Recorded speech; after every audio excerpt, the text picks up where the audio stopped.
I felt as though my legs were cut off.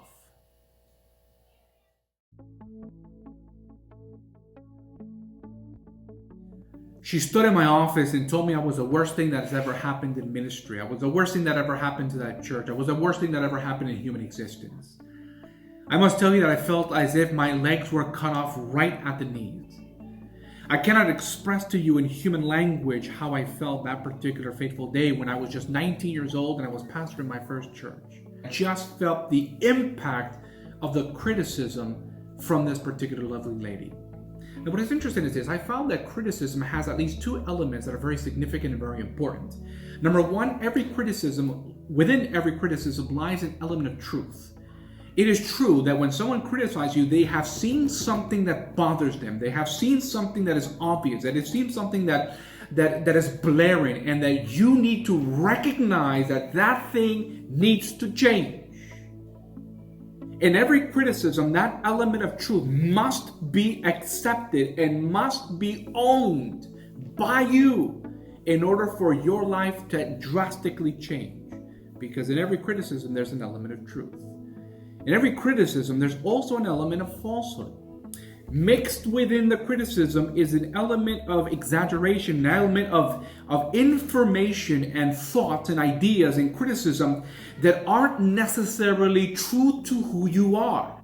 Therefore, you have to learn to reject the falsehood within the context of the criticism, accept what's yours, change what's yours, become intentional in changing what's yours, and reject those things that are just there to hurt you, to damage you, to discourage you, to literally cut you at your knees. Beloved, let me tell you something. This particular week, I have found that the greatest biblical counsel to help us to deal with criticism when it comes, and trust me, it will come, is found in the book of James chapter 1, verse 19. Where here the Apostle James says something very, very interesting. He says in verse 19, "Wherefore, my beloved brethren, let every man be swift to hear, slow to speak, slow to wrath."